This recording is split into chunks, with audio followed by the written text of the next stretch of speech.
Governor, the CDC have reported more than 28,000 new COVID cases on Sunday, but the Florida Department of Health reports there were 15,000. Can you, Governor, possibly speak to the disparity? Yeah, it's an easy mistake. Yeah. So what happens is CDC doesn't report on the weekends. So the state of Florida provided 3 days worth of test results to them on Monday, and that's for Friday, Saturday, and Sunday. So those would have been reported Saturday, Sunday, Monday. And the CDC, instead of what they normally do, is they just take the total, divide it by 3, and put it in. Instead of dividing by 3, they just put it under 2 days. And so technically, they have 0 cases in Florida for Monday, and then they had whatever they did for Saturday, Sunday. So they should have put it out over 3 days. They put it out over 2. I know the Department of Health has reached out to them. I don't know if they've corrected it since then, but that's all it was. It was just the way they're reporting it. They didn't do it over the 3 days when that was 3 days worth of test results. Governor, are your health professionals telling you that your health advisors, whoever they might be, obviously from the state, that this surge is going to end, or at least the numbers are going to decrease in the next month? No, yeah, no, I think for sure. I mean, if you look, so we have a big state, as you know. So the wave didn't start at the same time throughout the whole state. So, for example, the wave started in Northeast Florida. Their indicators in terms of their RT value is now below 1. They have a decline, 7-day average decline of 18% in cases. And they have a decline in COVID, ED visits for COVID-like illnesses.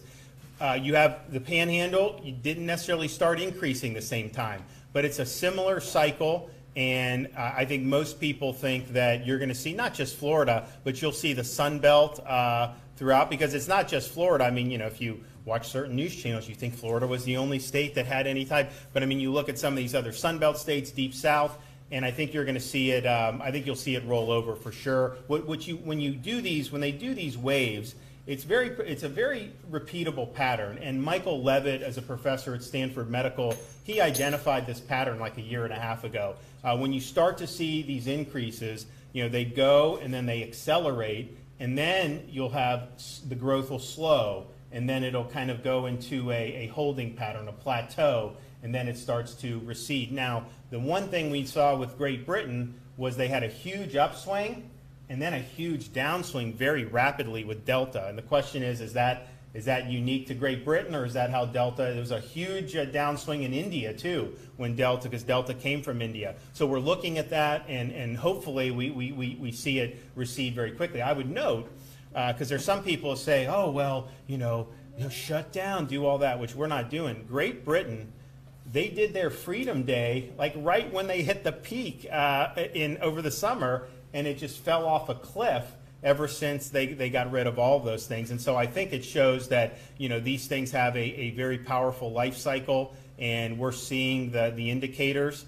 And I think you will see, not just in Florida, I think all the states that have had the increases. And then what's going to happen is, and this will blow up narratives, but as the seasons change, you're going to start to see these patterns emerge in the Midwest and in the Northeast. And I think it'll be very repeatable, and I think it'll be very similar to what we saw last year, maybe even with some of these cases, because Delta, it's an aerosolized virus, it's very transmissible, and it's not something like the things like social distancing. I mean, it doesn't matter because it's just in the air. And so I think you're going to see that. But I think you'll see similar patterns.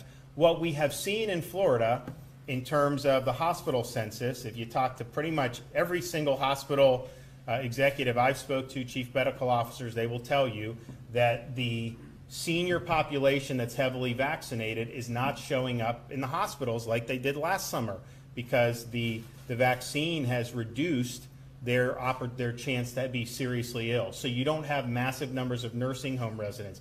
You don't have a lot of 70-year-olds. I mean, you have some because there's other ailments that happen and you can still be positive, but that's not driving it. And so that's an indication that focusing on those vulnerable people has worked in terms of reducing severity.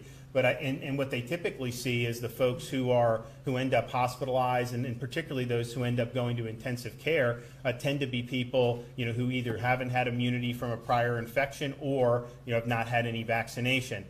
What I would tell folks, and a lot of people don't know about this, which I think is kind of should have been, everyone should know this, if you do get infected, particularly if you're higher risk, they have monoclonal antibody treatments that if you get it, it's an IV treatment. If you get it early, the chance of you being hospitalized is very, very small. And it's worked very well throughout the state. The only issue's been is not everybody knows about it. And what happens is you're somebody that's higher risk and you get infected and you don't necessarily feel that bad. The incentive is kind of like, oh, well, you know what? I think I'm going to be fine. What happens, though, is that once the virus progresses and it becomes more serious, the monoclonal antibody at that point is not likely to reverse it. If you get it early, I mean, it really nukes it. People's symptoms are resolved relatively quickly. It's kind of the closest thing we have to a cure. You just have to do it at the very beginning of the infection cycle. And so that's what we're trying to tell people is, okay, if you get infected, talk to your doctor immediately and ask about whether the monoclonal antibody treatment, it's one of them is Regeneron, which President Trump used when he got, that was still under experimental use then. He used it, and he's told me personally that totally cleared everything up. I've taught, you got to go by data, and the data's strong on this, and so anecdotes you got to take with a grain of salt. But it is striking to me, 100% of the people that I know that have gotten monoclonal antibodies have said that it completely resolved their COVID infection within 48 hours. So that's the message for folks. I mean, obviously, we have now in Florida, we have over 80% of the 50-plus population that's been vaccinated. That has helped reduce illness. Now, it doesn't do what we hope in terms of creating herd immunity. People are still testing positive who are vaccinated. It's usually a very mild case. They're not being hospitalized in large numbers, but it's not necessarily preventing the spread like we hope that would do. And people are looking at that. I've talked to folks, places like Stanford and Harvard, and they said that they think that the monoclonal or the vaccines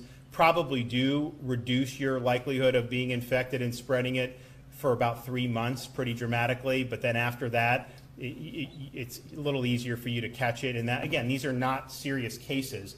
But if you're counting cases, and if that's what people are fixated on, just know that you will continue to see cases even as the vaccinations go. I think it's also important to point out, there's a narrative saying that somehow that increased cases are tied to how high the vaccination rates are.